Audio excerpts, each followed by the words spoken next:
তাপস পাল উনি অ্যাবসেন্ট ছিলেন, যিনি এই ভূপর্যটক যার কথা বলছিলাম। মোটরসাইকেলে সারা এখনো ভূ হয়নি, বাইরে গেছেন, কিন্তু ভারতবর্ষ পর্যটন হয়েছে। সেই তাপস পাল অত্যন্ত অভিজাত একটি পরিবারের ছেলে, নিজে বৈভব থেকেও বৈরাগী। অনেক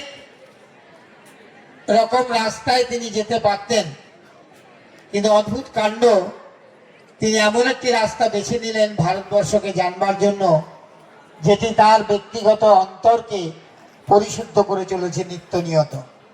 আমি তাপস পালকে এখানে আসতে বলবো, এবং তাপস পালের জন্য যে সম্মাননা, সেটি আমি অনুরোধ করব ডক্টর সুবল চন্দ্র দে মহাশয়কে, তিনি তার উদ্দেশ্যে।